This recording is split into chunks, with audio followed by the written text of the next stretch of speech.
people? Welcome to What's Rocking Your World, Hits and Giggles style, coming to you from Rockdown in Melbourne. And like everybody who's out there in Rockdown world right now, and everybody who is not. So joining us today, as always, we have Peter, dressing gowns of the new black blue palace. We have Daryl, Ugg boots on the foldback speaker Munson. And I'm Jules, all the living rooms are stage, Sutherland. No. So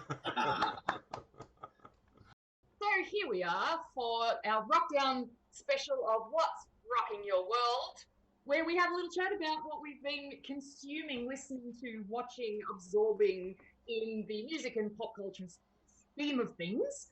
So, Liz, what's been rocking your world and rocking your Rockdown of late, Daryl? Well, since I didn't actually spend as much of lockdown as you guys did, because I was in sunny Cairns, which was absolutely amazing, and I've only been here for a few days, I've been doing a lot of YouTube watching again through lockdown, and it's usually about space, because I'm really excited about space things. And, Jeff Bezos went to space in his giant flying penis, and look, it was physics that denoted that had to be that shape, okay? Have you seen the meme that actually has the picture of Dr. Evil? Yes. It's almost like he literally has designed his rocket to be exactly the same as Dr. Evil's. I know, it's great. Yeah, that was good. And same with not so phallic was Branson's attempt, which was great. And I just love it. I mean, I know a lot of people bitch and complain about people going to space when they could be solving world poverty, but I just love, adventurous people doing making advancements that change our world, and it's definitely going to change our world, and it's interesting. So, been watching that, but also For All Mankind is a TV show on Apple Plus, and it's really good. Yeah, have you seen it, Pete? Yeah, it is fantastic. Speaking of great science fiction and that sort of the spirit of the old spirit of John W. Campbell and Robert Heinlein and whatnot, who just love this whole, come on, humanity, this is our destiny. It's brilliant. It's so good. It's such a good show. Yeah, and I love the fact that it's like, it's got the real characters, Buzz Aldrin, Neil Armstrong, it's got Jim Lovell, it's got Gene Kranz, it's got all these people that did make history, but then it changes history, and they're still part of that history in the alternate history. It's so good. Yeah, it's definitely an old history thing. So there's 2 seasons of it. I loved it. I thought it was gripping. I actually thought it was a doco at first. I was like, oh yeah, a doco on NASA, cool. Yeah. And it wasn't. And I had no ideas what it was about. And then the very first few minutes, and then you go, oh wait, hang on a second, this isn't right. It's really good. Do you know about it, Jules? I know of it, but I haven't seen it. I just got into the last week. It was a special lockdown. Oh, right. It basically just says, if the Russians get to the surface of the moon first. And it's a spoiler, you realise. Yeah, sure. But, it's then what happens from how history diverges from that point, which is really interesting. So, yeah, really love it. And I somehow on YouTube I watched some thing about this guy writing about Apollo 13 and Apollo 8, and I've been reading this book, Apollo 13, which is probably reversed somehow, but no, it's not. Oh, it's not. It's for me. Apollo 13, and it's awesome. It's Jim Lovell, one of the dudes who was on the Apollo 13. This is kind of the book that Ron Howard sort of saw to decide to make the movie, because no one had really told the story much about Apollo 13. It was kind of the failed mission, and it's great because it talks about Lovell's. He's the main character, and it's about him going through Navy school and all that stuff to get to it, and then eventually becoming a pilot and an astronaut and everything such. And it's got every little detail about the whole failed mission and everything they did right and wrong. So it's really cool. So spacey stuff. I'm really getting into spacey stuff. And the only music thing that I was getting into was Coldplay have come out with a new song called, and I can never say it properly, Coloratura, which I've Googled, and is actually it says is an elaborate melody of runs, trills, wide leaps of similar virtuoso-like material. I don't know. It's a type of music I didn't realise. Do you know about that, Jules? Oh, you know about it. Coloratura singing it's a very particular style that some of the really high-class opera singers or classical singers get trained in, because it's very, very hard to do. Oh, right. But, yes. So they're more of a vocal technique, I suppose, than a... So why are Coldplay doing it? Well, Coldplay are doing it. They've got a song. Yeah, right. They've got a song that's very it's very like prog rock, Pink Floyd-y sort of style, and it's very spacey, and then there's even a guitar bit in the middle that sounds very Dave Gilmour. So I like it. It's pretty cool.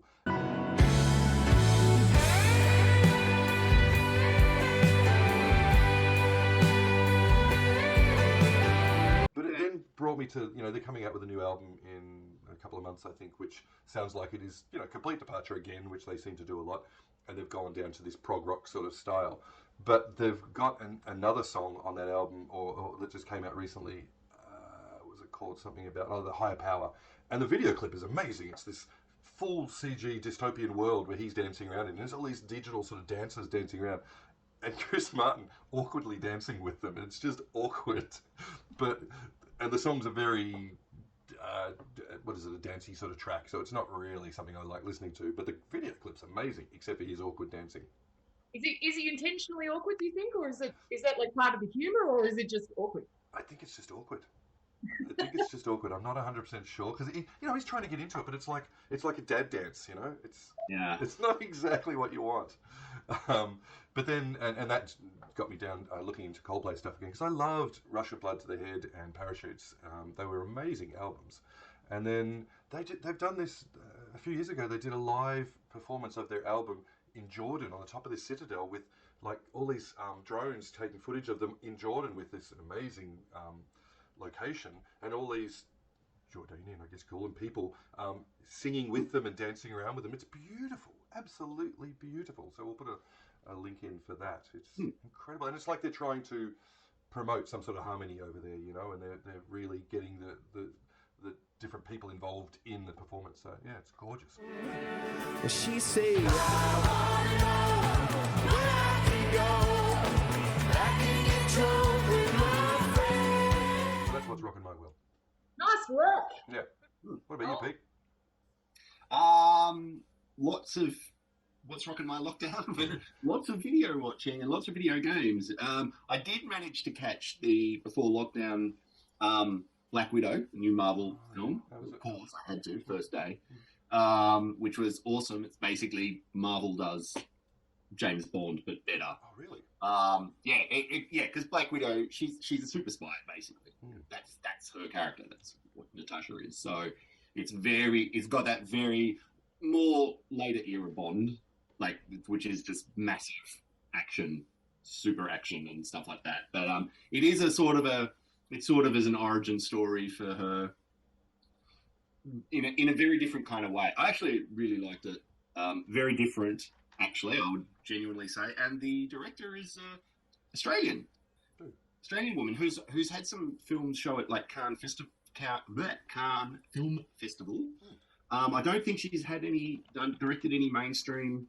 I can't remember her name at the moment, and I could Google it, but I won't. It is good.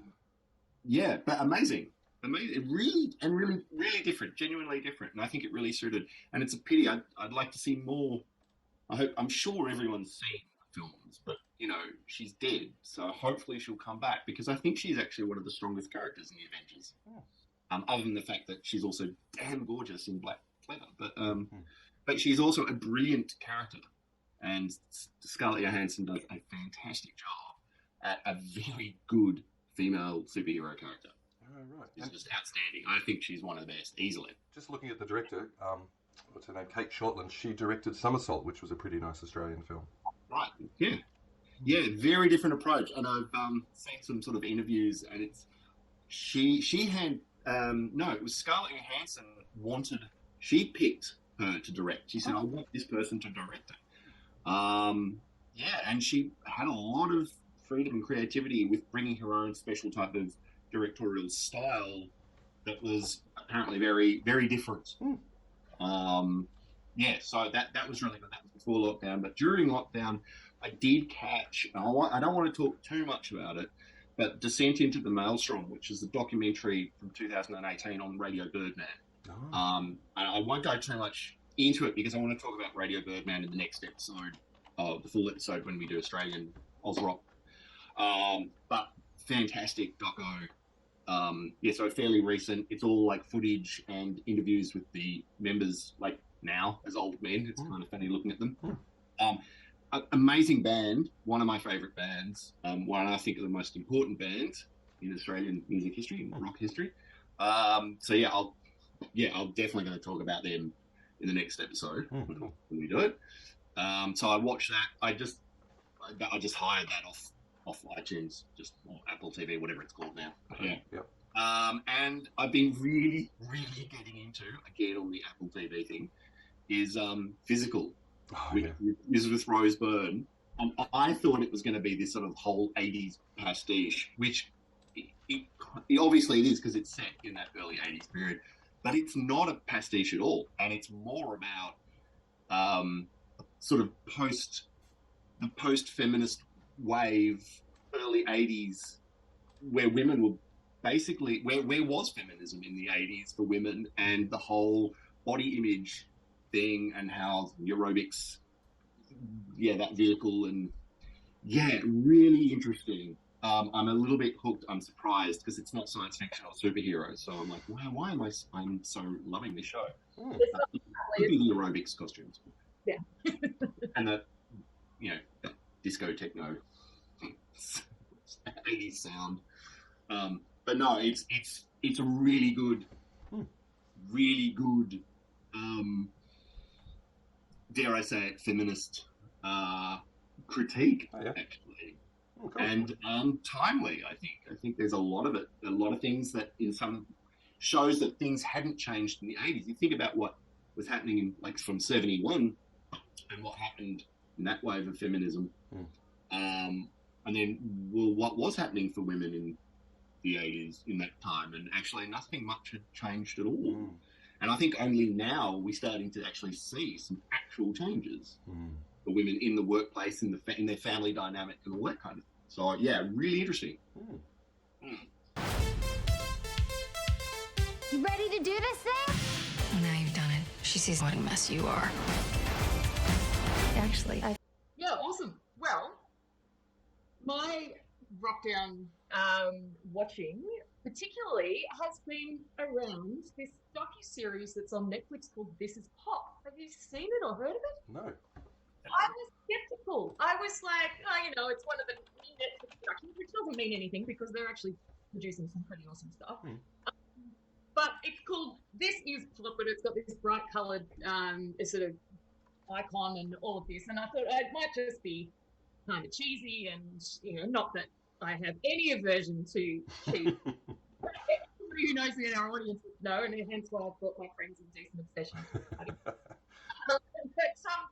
But I thought, hey, I'm going to check this out anyway, and I was incredibly pleasantly surprised. So it's a docu-series of about 8, I think, episodes, and they're all on something completely different. They're all presented by somebody different, and it really it actually is incredibly insightful and well made, and it takes different perspectives on different aspects of pop culture and music history in lots of ways. In that, so that, like, the one episode is about Boys to Men and about just how they created this whole new genre of the real, harmony singing boy band kind of thing, whatever. And it's like really, really interesting. There's one that's on auto tune.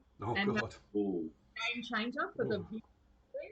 And the Britpop one is fascinating. Wow. We did our 1991 episode a couple of months ago, and we were saying, that grunge was sort of like this juggernaut that was coming in. And I think Daryl, you asked the question, was it with Blur and Pulp and all that around then? Later. But actually they were, but it was just like this crossover of the weirdness of grunge being so huge, and then these British bands that were just like, so there's interviews with the guys from Blur, and they were saying, we could not have been more irrelevant. The Manchester scene was very different.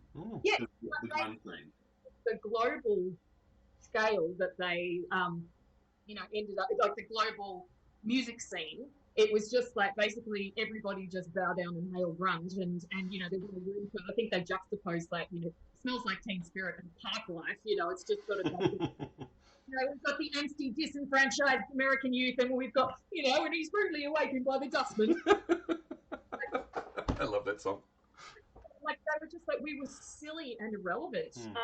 And then, so it's fascinating. That episode is just fascinating, of watching how these two movements actually coincided in right. and they were pretty much diametrically opposed, and yet and looking back now, obviously Britpop definitely had its heyday, and there's some really fun, interesting stuff they get into about the Blur and Oasis rivalry, which that was pretty juicy. So there's that episode. There's one that's all about the influence of the Swedish in songwriting, and how there's like this whole Swedish songwriting factory that's just made music for everybody and continues to.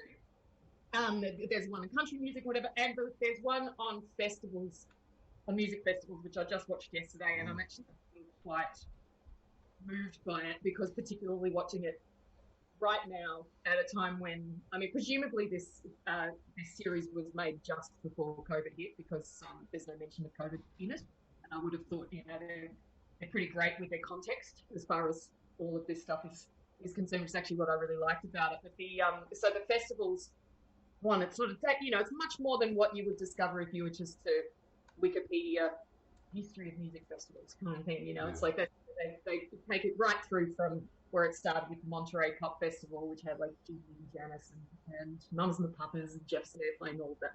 And then it kind of like moving right through the whole arc of Woodstock, obviously, and the beginning of the Glastonbury Festival, the absolute debacle that was Woodstock '99. There's a doco coming out on that.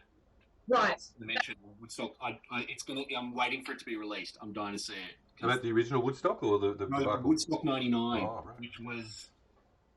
It was horrendous. A dumpster fire. Oh, really? Yeah. A dumpster fire, and they talk a fair bit about this and how it basically, they tried to do a big ass everybody in festival, 30 years after the original Woodstock, and that was supposed to somehow be an homage and whatever, and they were just like, it was Woodstock in name only, and basically what had happened was that, Woodstock was all about power to the people and about, the power of freedom and love and all the rest of it. And there's Woodstock '99 was just, they were charging like extortionate amounts of money for a bottle of water. It was all like, there was, they said basically it just felt like a giant commercial exercise, which completely ended in riots. Oh, whoa. And I mean, it's the late '90s, and you've got a lot of tension in the collective, and people just like let rip, and it was awful. But anyway, that's sort of the sad side of that. But it goes into Lollapalooza and the whole way in which music festivals are such a unique way for people to come together and find expression and find connection, and this is where like I'm still quite sort of affected by it, because watching it right now and really missing that experience that you can really only have at a music festival, and they get a lot of different people's take on this about what that magic is, what it is when there's so many people that have come together to focus on. And there's a beautiful quote by Colin Hay at the end, Colin Hay from Men at Work, and in his beautiful little half Scottish accent, which I'm not even going to try to do, and paraphrase him anyway, because I want you to go and watch it and to see the whole thing, and then to catch this quote at the end. But he says something really beautiful about, like, there's this current that gets created at a music festival, and it goes out and it comes back and it's unbroken and it keeps amplifying. And he's just like, and it's all about the fact that we're all connected. And he's like, because otherwise we're just, and he says something like, we're just on this rock spinning through space, and it's just like, what the fuck is this all about? And then he's like, wow, we're alive. Oh, that's good, It is kind of good, yeah. Really, really perfect, beautiful lockdown viewing, very inspiring. I am very much hoping that music festivals will with gusto and I miss festivals. We've gone to some great festivals, and we've lived at festivals every year of our lives, with Confest and various other ones, and oh man, and that's not necessarily a music festival, but it's a festival, and it's like, I miss that community and that craziness and that step outside of the normal world. Yes, that absolute the power of people gathered together in celebration like that is what I'm yeah. I was really glad to discover this series, so I do definitely recommend checking out this. I will be watching that one. It looks fantastic. I'm just looking through all the different episodes. It looks great. And you know what? That's not even scratching the surface of the amount of stuff that I've been. I've got new podcasts and new shows and all sorts of things that I'm like really keen to share about. I'm just gonna have to wait for another What's Rocking Your World. So thank you so much for joining us for our little What's Rocking Your World Melbourne Rockdown special this time around. Just for next week's, hopefully we can record a episode once we get out of lockdown. Will be something to do with an Oz music special, and hopefully we'll have a legend of the Australian music industry on the show with us. And please don't forget to like and subscribe our YouTube channel, and we've got the Facebook page, and also we've just started up a Hits and Gigglers Facebook group. So please join the group and join the conversation. That's where you can share your own funny stories, memories, pictures, memes, gig events that are coming up, or whatever, anything that's relevant to the world of hitsing and giggling. Awesome. So thank you so much for joining us, and we will see you next time, hopefully out of lockdown. We get locked down, but we get up again. Keep on rocking in the free world. Happy Rockdown.